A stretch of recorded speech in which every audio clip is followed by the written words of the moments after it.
सुप्रभात। आशा करती हूँ कि आप सब स्वस्थ व सुरक्षित होंगे। मैं लतिका रावत, प्राथमिक शिक्षिका, केंद्रीय विद्यालय खिचड़ीपुर, आपका दिल्ली संभाग के शैक्षिक यूट्यूब चैनल में स्वागत करती हूँ।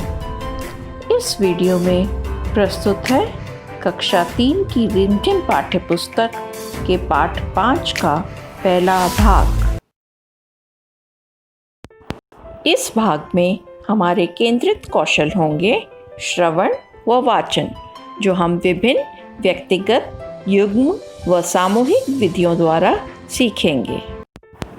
बच्चों, गीत सुनना तो आपको बहुत भाता है, तो क्यों ना पाठ आरंभ करने से पहले आपका मनोरंजन हो जाए। तो आइए सुनते हैं एक गीत। कहीं एक था जंगल घना, शेर था उसका राजा बना, सुनकर उसकी एक दहाड़, हिलते थे सब पेड़ पहाड़, मार जानवर खाता था, अपनी भूख मिटाता था, जानवरों सभा बुलाई, राजा के घर दी दुहाई।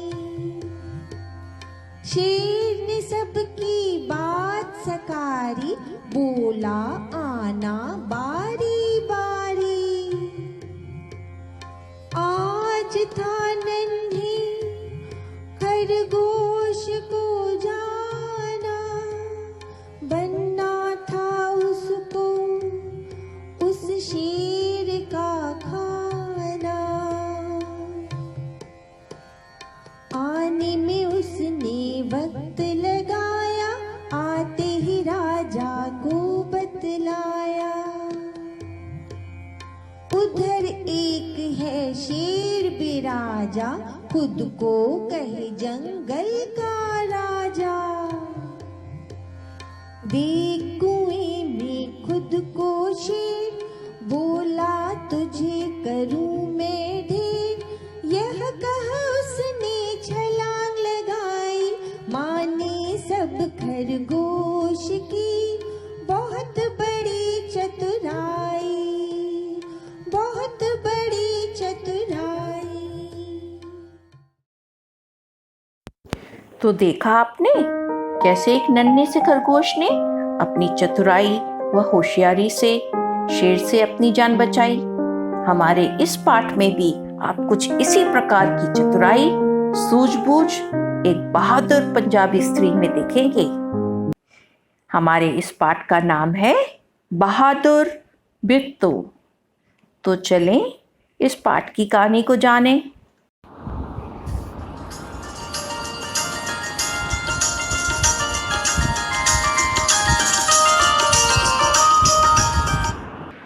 बहादुर बिट्टू।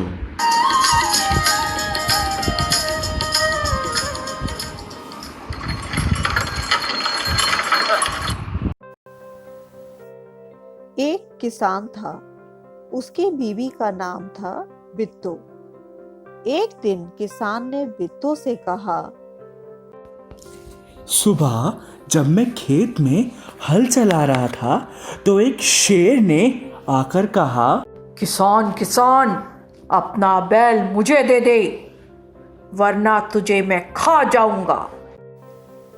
बिट्टू ने उससे पूछा, तूने क्या जवाब दिया? किसान ने कहा, मैंने कहा तू यहीं रुक, मैं घर जाकर अपनी गाय ले आता हूं। अगर तू बैल खा लेगा तो हम भूखों मर जाएंगे। यह सुनकर बिट्टू को बहुत गुस्सा आया। उसने किसान को फटकारा, घर की गाय शेर को खिलाते तुझे शर्म नहीं आती? अगर गाय चली गई तो घर में न दूध न लस्सी, बच्चे रोटी किस चीज से खाएंगे? तुम फौरन खेत में जाकर शेर से कहो कि मेरी बिट्टू तुम्हारे खाने के लिए एक घोड़ा लेके आ रही है।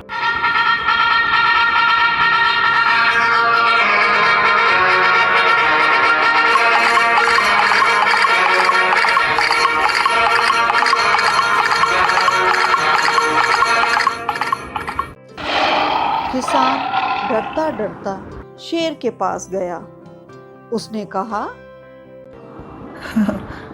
शेर राजा, हमारी गाय तो बड़ी मरियल है, उससे तुम्हारा क्या बनेगा? मेरी बीवी तुम्हारे लिए एक मोटा ताज़ा घोड़ा लेकर आ रही है। बिट्टू ने सिर पर एक बड़ा सा पगड़ बांधा और हाथ में दराती लेकर घोड़े पर सवार हो गई।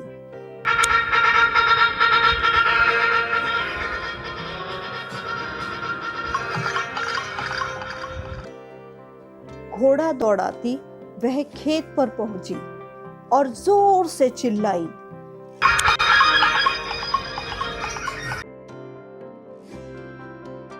अरे किसान, तू तो कहता था तूने 4 शेरों को फांस कर रखा है, यहाँ तो सिर्फ एक ही है, बाकी कहाँ गए?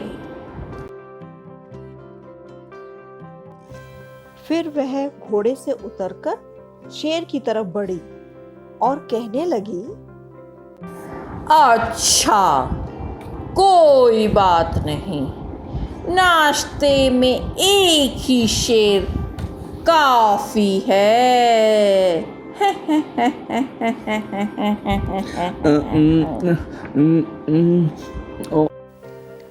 इतना सुनना था कि शेर डर के मारे कांपने लगा और भाग खड़ा हुआ।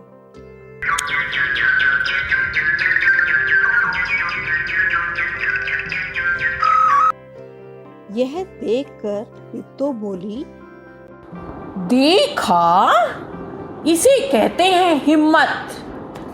तुम तो इतने डरपोक हो कि घर की गाय शेर के हवाले कर रहे थे।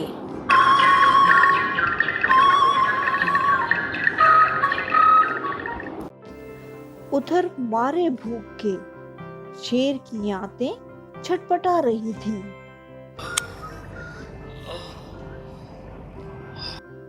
एक भेड़िए ने पूछा, महाराज, क्या मामला है? आज आप बहुत उदास दिखाई दे रहे हैं। कुछ न पूछो, आज मुश्किल से जान बची है। आज एक ऐसी राक्षसी से पाला पड़ गया जो रोज सुबह 4 शेरों का नाश्ता करती है।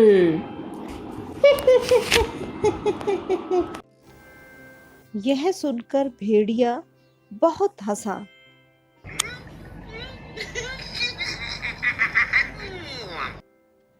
वह सुबह झाड़ी में छिपकर सारा तमाशा देख रहा था। उसने कहा, भोले बादशाह, वो तो बिट्टू थी जिसे आपने राक्षसी समझ लिया था। आप इस बार फिर से कोशिश करके देखिए। अगर बैल आपके हाथ ना आए तो मेरा नाम भी भेड़िया नहीं।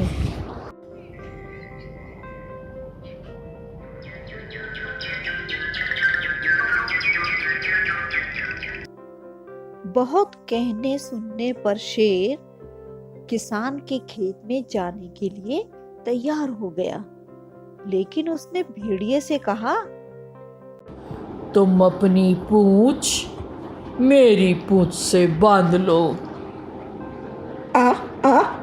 आहू। दोनों जने पूंछ बांधकर चल पड़े।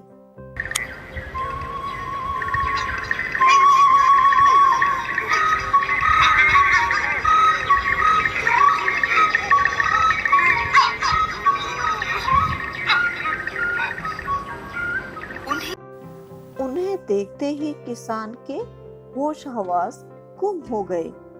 वह डर से थर थर कांपने लगा।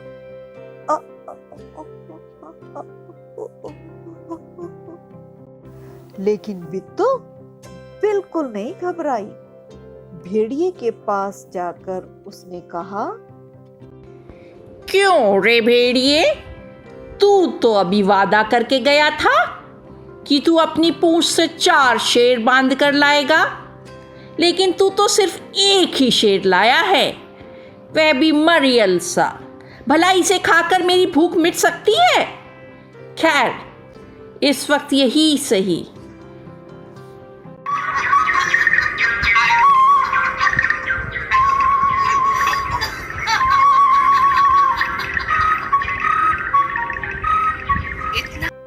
इतना कहकर बिट्टू आगे बढ़ी।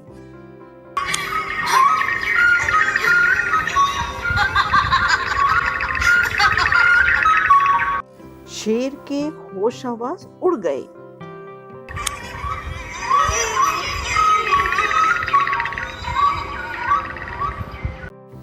उसने समझा कि भेड़िए ने उसके साथ धोखा किया है।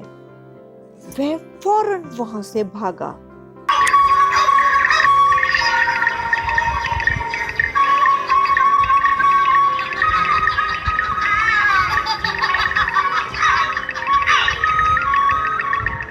भेड़िया बहुत चीखा चिल्लाया, लेकिन शेर ने एक न सुनी, तेजी से भागता चला गया।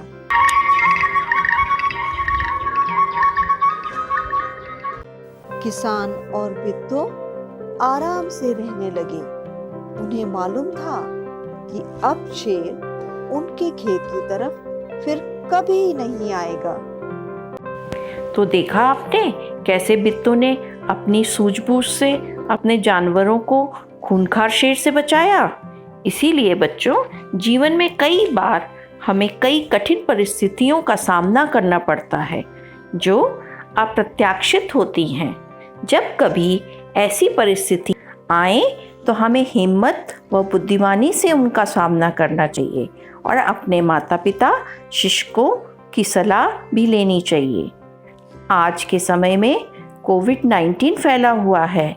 अब इसका सामना हम बुद्धिमानी से कैसे करेंगे? समय समय पर अच्छी तरह हाथों को सैनिटाइज करेंगे, बाहर किसी भी वस्तु को नहीं छुएंगे, अपने मुंह व नाक को ढक कर रखेंगे अर्थात मास्क पहनेंगे और सोशल डिस्टेंसिंग को अपनाएंगे। इस तरह से हम कोरोना को दूर भगाएंगे। ये है सूझबूझ से कठिनाइयों का सामना करना।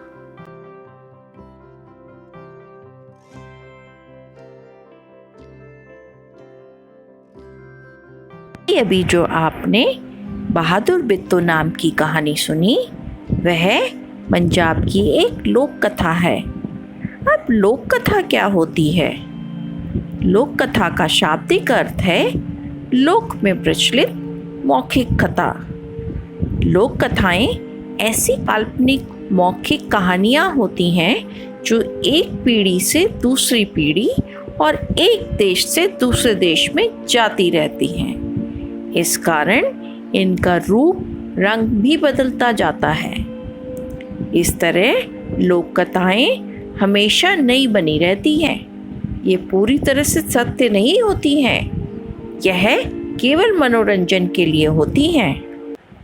यह है हमारे महान देश भारत का मानचित्र। आप बता सकते हैं यहाँ भारत के कौन से राज्य को लाल रंग से दर्शाया गया है? बिल्कुल ठीक, यह है पंजाब। अभी आपने जो लोक कथा पढ़ी वह इसी क्षेत्र की है। आपको याद है कि हमने पिछले पार्ट में वर्ली चित्र बनाए थे। वे किस राज्य की मशहूर चित्रकला थी? वह है महाराष्ट्र राज्य की लोक चित्रकला। इसी प्रकार पंजाब राज्य की मशहूर लोक कथा है बहादुर बिट्टू।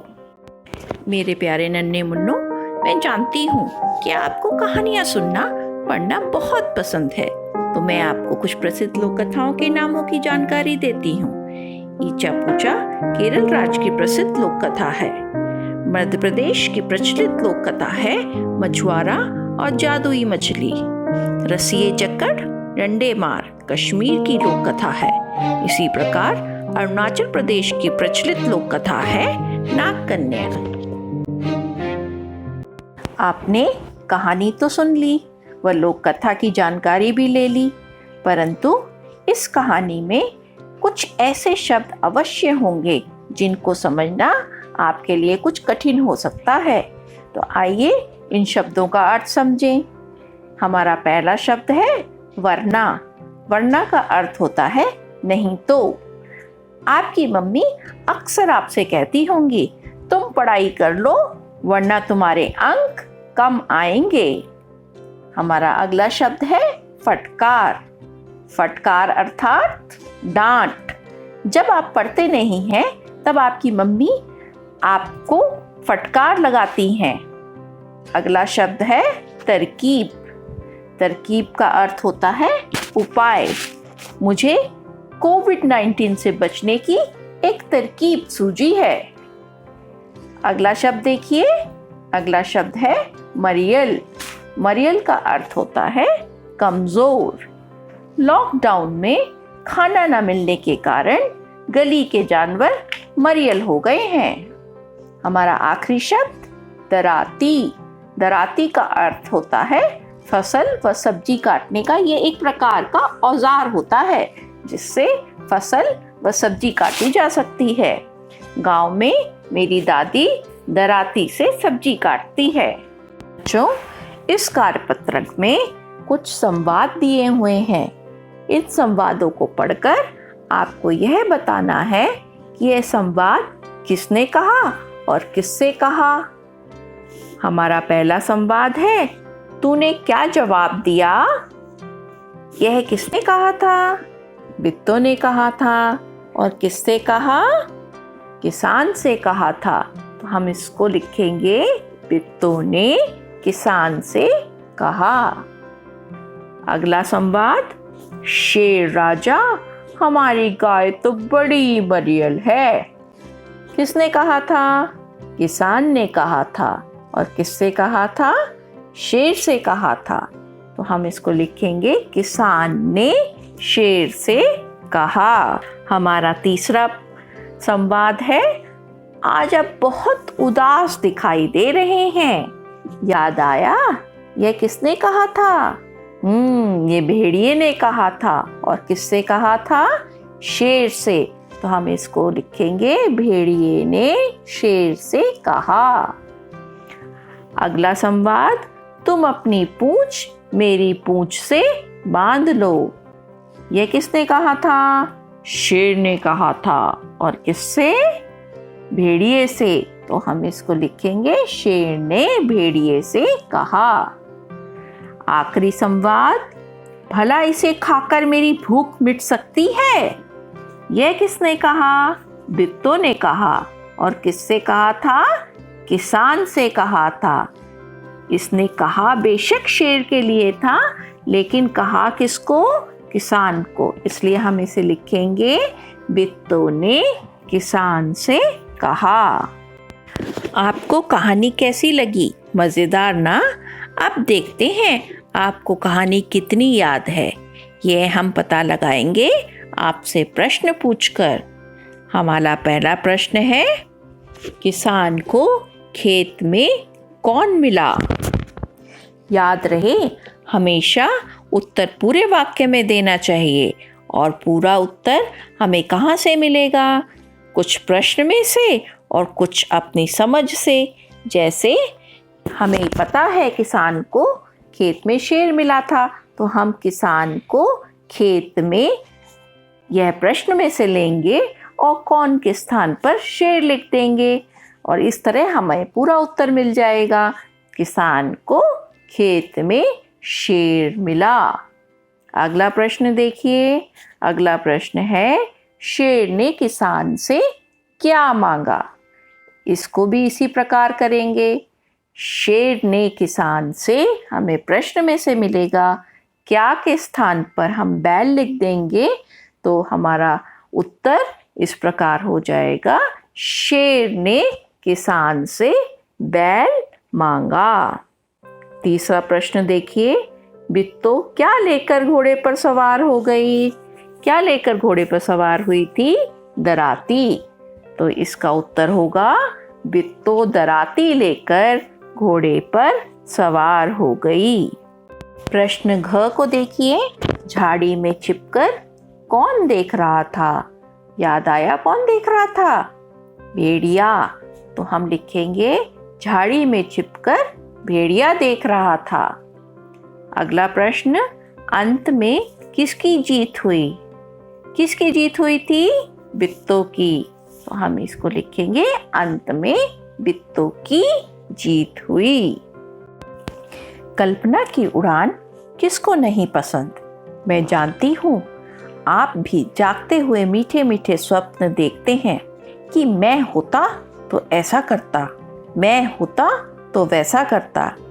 आज आपकी कल्पना को हमने पर दे दिए हैं। आप कक्षा के सामने सोचकर बताइए कि ऐसी परिस्थिति में आप क्या करते। एक बच्चे की कल्पना इसमें हम सुनेंगे, परंतु आप अपनी कल्पना अपनी कक्षा में अवश्य साझा करें। हमारा पहला प्रश्न है जिसमें आपको सोचकर बताना है, अगर तुम शेर की जगह होती तो क्या करती? अगर मैं शेर की जगह होती तो तुरंत बैल को छलांग लगाकर दबोच लेती। किसान डर के मारे भाग जाता। और दूसरी परिस्थिति जिसके बारे में आप कल्पना करेंगे वह है, अगर तुम बिट्टो की जगह होती तो शेर से कैसे निपटती? अगर मैं बिट्टो की जगह होती तो अपने आसपास के लोगों को इकट्ठा करती, शोर मचाते हुए खेत की तरफ जाती। शोर सुनकर शेर भाग जाता। प्यारे बच्चों, आपको एक गृह कार्य दिया जा रहा है। आप वीरता से संबंधित एक कविता याद करेंगे और कक्षा में सुनाएंगे।